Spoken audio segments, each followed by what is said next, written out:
Andorra is a tiny country between France and Spain, with just 80,000 people. It's famous for skiing, shopping, and awesome views. But Andorra can't survive alone. It needs other countries for tourists, food, power, and jobs. If these countries stopped helping, Andorra could collapse, losing money and turning into a ghost town. Here are the 10 countries Andorra depends on, ranked from 10 to 1, with shocking details in simple words. Let's go. Number 10. Portugal. Portugal is like a friendly neighbor to Andorra. About 5% of Andorra's tourists, around 125,000 people a year, come from Portugal, spending 6% of all tourist cash, roughly 15 million, on cheap hotels and food. Portugal also sends 10% of Andorra's fruits like oranges and fish, keeping grocery bills low. Portuguese workers make up 5% of Andorra's jobs, about 2,000 people, doing stuff like cleaning and building. Without Portugal, tourism would drop 5%, leaving budget hotels empty. Food prices would jump 10%, so a $2 apple might cost $3. Jobs would shrink with 2,000 workers gone. Andorra's economy could lose 5%, that's $200 million. Life would get harder and more expensive fast. Portugal's small but important help keeps Andorra affordable and busy. Number 9. Italy. Italy makes Andorra cool and tasty. Italian tourists are 8% of visitors, 200,000 people yearly, spending 10% of tourist money, about $25 million on clothes and pizza. Italy sends 20% of Andorra's wine, think 50,000 bottles, and 15% of its clothes, like jackets and jeans. Italian chefs, around 500 of them, cook in Andorra's best restaurants. Without Italy, tourism would fall 8%, so 200,000 fewer visitors. Shops would lose $25 million, and restaurants would be boring without Italian food. Wine and clothing imports would drop, leaving shelves half empty. Imagine no pizza or cool shirts. Andorra's economy might shrink 8%, or $320 million. Its fun vibe would fade too. Italy's like a stylish cousin who brings the party. Without it, Andorra would feel dull and hungry. Number 8.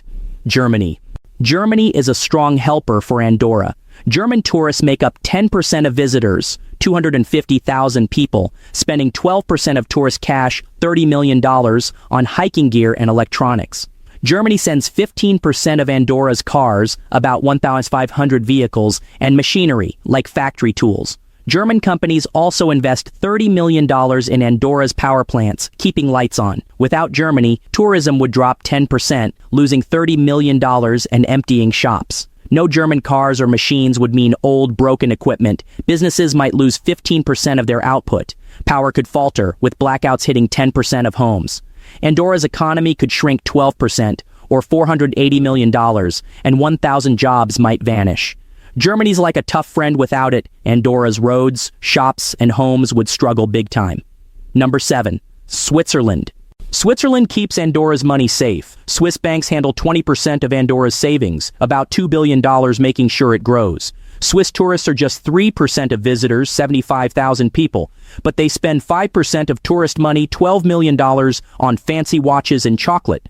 Switzerland sends 5% of Andorra's luxury goods, like 1,000 watches yearly. Without Switzerland, banks could lose $2 billion, and people might lose their savings. Scary. Tourism would dip 3%, losing $12 million, and fancy shops would close.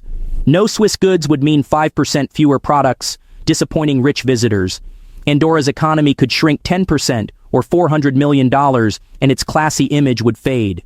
Switzerland's like a smart banker buddy. Without it, Andorra would feel broke and less posh.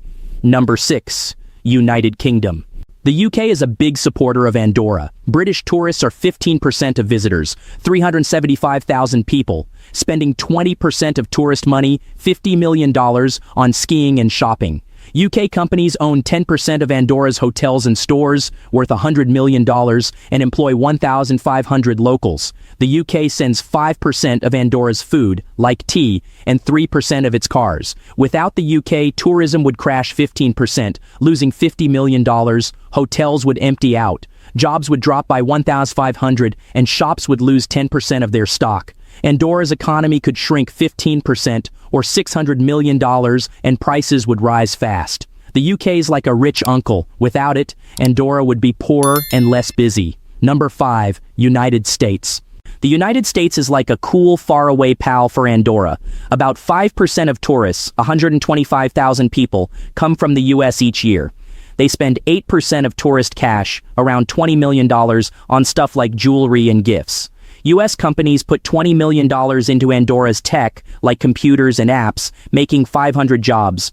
The US also sends 5% of Andorra's machines, worth $10 million, to keep businesses going. If the US stopped helping, Andorra would lose $20 million from tourism, leaving hotels quiet. Those 500 tech jobs would vanish, and schools might ditch laptops for old books. It'd be like losing your gaming console. Andorra would lag behind. The economy could drop 5%, or $200 million, making things harder for everyone. Number 4. China. China's like a new best friend for Andorra. Chinese tourists are 10% of visitors, 250,000 people, and they spend 15% of tourist money, about $37 million, on clothes and gadgets. China invests $50 million in roads and hotels, creating 1,000 jobs. Plus, 20% of shop items like 10,000 toys and phones come from China. Without them, tourism would lose 250,000 visitors and $37 million. Shops would empty out. Construction jobs would disappear, and stores would miss 20% of their goods. A $10 toy could jump to $15, leaving fewer options. The economy might shrink 10% or $400 million, like a snack bar with no snacks. China's gifts keep Andorra growing. Without them, it'd feel stuck and boring. Number 3. Russia. Russia's a quiet, fancy helper for Andorra. Rich Russians own 15% of luxury homes, worth $300 million, pushing up house prices. Russian tourists are 5% of visitors, but spend 10% of tourist cash, $25 million, on pricey stuff. Russia also supplies 20% of Andorra's gas, warming 20,000 homes. If Russia left, home values could drop 20%, losing $60 million, and banks would wobble. Tourism would fall by $25 million, shutting fancy shops. Gas shortages would raise heating bills. Think $100 extra monthly or shivering under blankets. The economy could shrink 15% or $600 million, like a party with no music. Russia's secret support keeps Andorra warm and rich. Without it, life would get chilly and dull. Number 2. Spain. Spain's like Andorra's big brother. It sends 30% of tourists, 750,000 people, who spend $75 million on skiing and shopping. Spain supplies 50% of Andorra's food, like bread and milk, and 40% of its fuel for cars and heat. Spanish workers fill 20% of jobs, 8,000 people building and serving. Without Spain, tourism would lose 750,000 visitors and $75 million. Hotels would be ghost towns. Food prices would soar, a $2 loaf might hit $4, and fuel would run low, making driving pricey. Jobs would drop by 8,000, like a school losing half its staff. The economy could shrink 40% or $1.6 billion, as if everything stopped. Spain keeps Andorra fed and running. Without it, hunger and chaos would hit hard. Number 1. France. France is Andorra's top lifeline. It sends 40% of tourists, 1 million people, who spend $100 million in shops and ski spots. France provides 60% of Andorra's electricity for lights and schools, plus 30% of its water for drinking and showers. French banks handle 25% of Andorra's money, $2.5 billion, keeping savings safe. If France left, tourism would lose 1 million visitors and $100 million. Stores would close. Power cuts would darken 60% of homes, and water shortages would mean fewer showers. Savings could vanish like a broken piggy bank. The economy might shrink 50% or $2 billion, half of everything. France is like a parent. Without it, Andorra would be dark, dry, and broke. These 10 countries keep Andorra alive. From France's power to Portugal's cheap food, they bring money, jobs, and stuff Andorra needs. Without them, shops would close, homes would go dark, and people would leave. Scary, right? Thanks for watching. Share this and stay curious about our world.